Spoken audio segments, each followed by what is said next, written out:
Hello everyone, a very good evening. Welcome to Oliveboard. This is the JAIIB Foundation series for May 2025. And in this series, we are covering the RBWM paper, all the units module wise. And today we'll be covering the unit 30 from module E, which is the valuation of real property. Module E is all about the additional reading material on home loans. So we'll be talking about what is valuation of the property and who does the valuation, what are the sinking fund, what is the meaning of the reverse mortgage, the types of real property, all of these things. All right. So when we are talking about valuation of real property can be agricultural land, right? Real property can also be the urban land, or the land with building can be another category. So, valuation basically means the assessment of the worth of the asset or property. We are valuing the property. The worth or the value is based on the income and other advantages that will occur from the property in the future, right?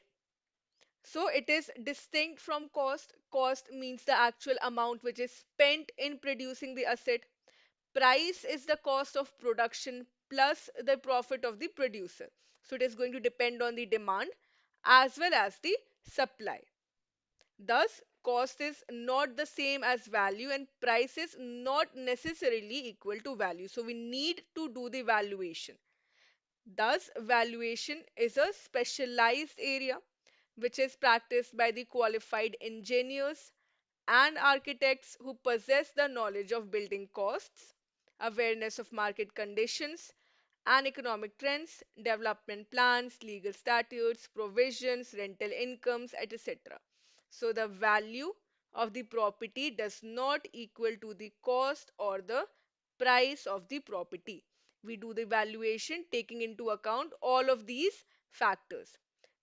The valuer will be required to collect data on these aspects about the demand and supply. They need to rely on their own experience as well as on their judgment to arrive at the fair market value, right? So there are classified valuers under the Wealth Tax Act. The Income Tax Department grants registration to the valuers of the Wealth Tax Act on the basis of the technical background and experience. So we have separate categories like immovable property, agriculture, land, plant and machinery, and jewelry, etc. All right. So we have the institution of valuers, the institution of valuers at Delhi, which is a professional body which grants the membership to the practicing valuers. There are several banks and financial institutions which also require, besides registration under the Wealth Tax Act, the membership or fellowship of the institution as well. All right. So, according to the type of the real property, the valuers are going to conduct the valuation. For example, if we are talking about the agricultural land, so the factors which are going to influence are the location, the soil quality, availability of water and electricity, size of holding, clear title of land, access by road, cottage or farmhouse, the types of crops that can be cultivated, and the valuation of agriculture land can be done by two methods. We have the income capitalization method and the sales statistic method. In the income capitalization, the income is determined by assuming that the land is rented on the crop sharing basis.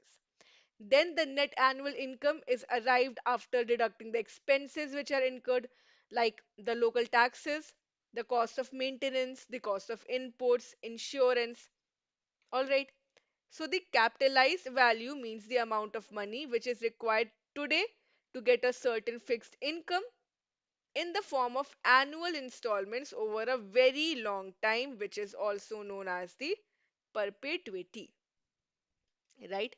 Second method is the sales statistics method. valuation is based on the comparable sale value of the similar agricultural land located in the vicinity. If a similar land having the same or similar factors located in the vicinity has been sold, then we are going to compare the value. So the factors for comparison can be the size of holding, the physical features, roads, fencing, the title of the land, condition of letting out for cultivation, and so on.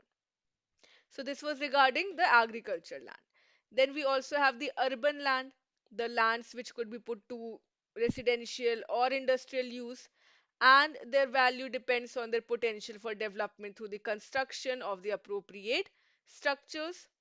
So the location, size, usage, the restrictions on development by any authority, return frontage, all are important.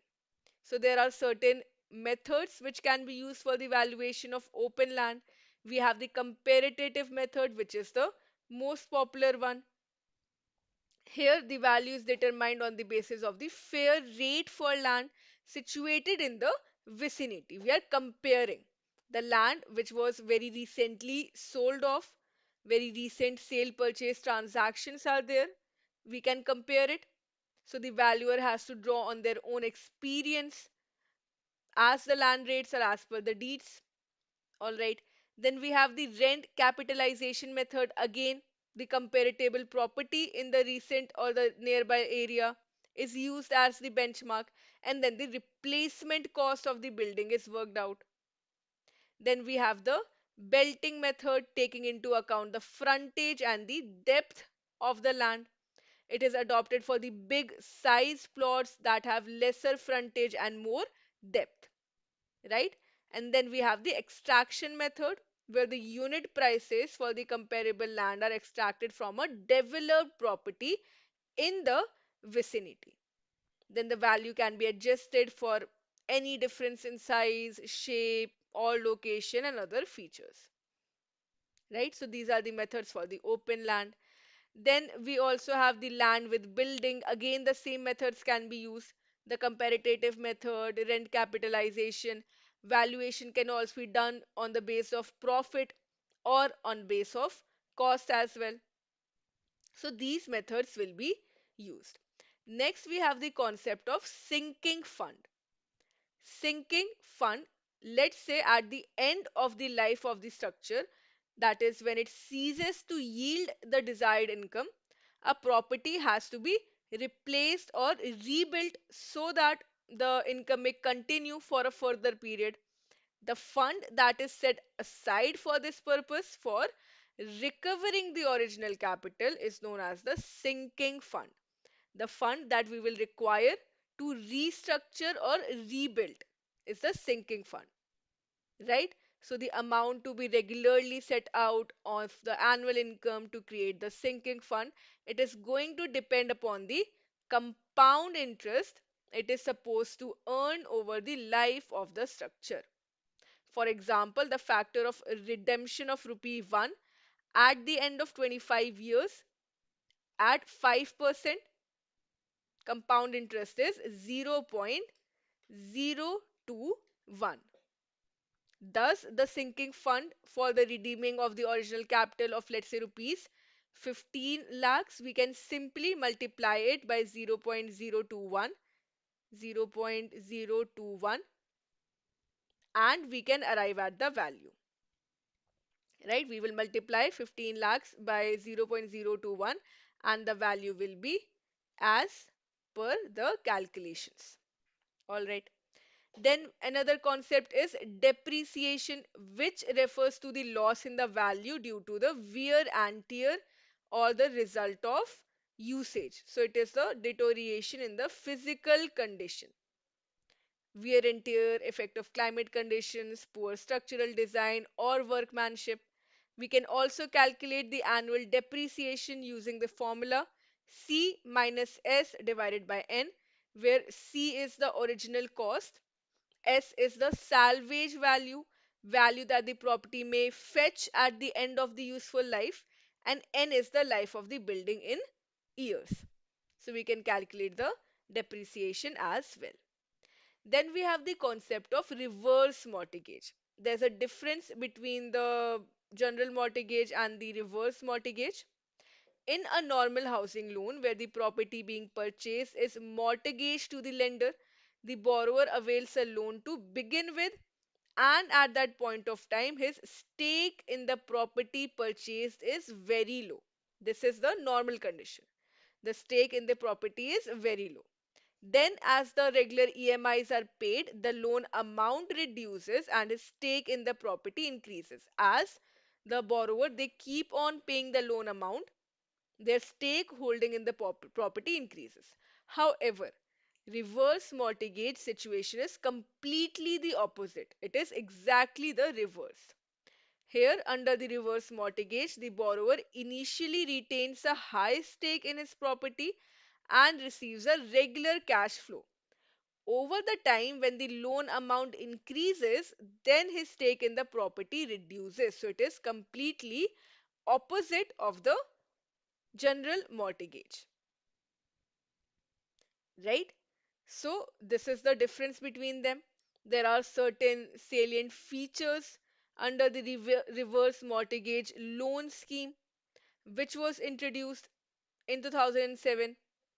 So many banks, they have issued guidelines under the reverse mortgage, which is developed by the National Housing Bank to help the senior citizens so that they can avail the periodical payments and so on. All right. So there are features that are beneficial. Then, how can we calculate the periodic payments under the reverse mortgage? We can do so by using the periodic payments as available in the website of the NHB. So, this is the formula for that. PV, which is the property value, multiplied by the LTVR, which is the loan to value ratio. The number of installments is N, and I is the value, which will depend on the disbursement frequency, which is selected by the borrower. All right. So this is the formula to calculate the periodic payments under the RML.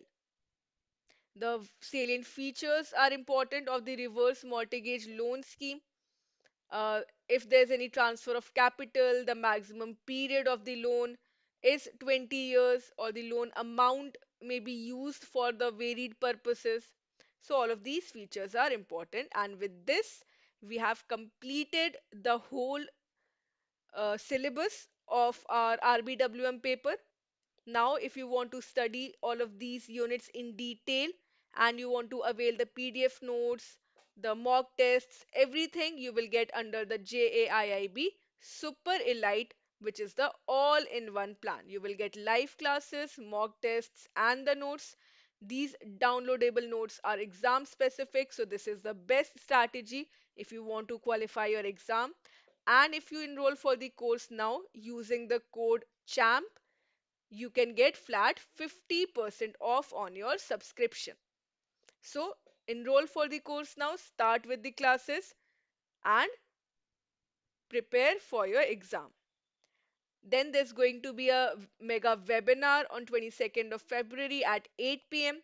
where you will get how you can crack the JIB 2025 in the very first attempt. You'll get the module wise syllabus breakdown, step by step preparation strategy, insider strategy from topper, best study resources, time management, question and answer session. And if you register for the webinar now, you will also get a bonus giveaway. So register now and attend the webinar. It is going to be very beneficial for your preparation. That is all from my side. And if you have any doubts, any queries, you can let me know in the comment section. Like the video, share it with your other fellow aspirants. I will see you again with the next important sessions. Don't forget to subscribe to the channel. Thank you.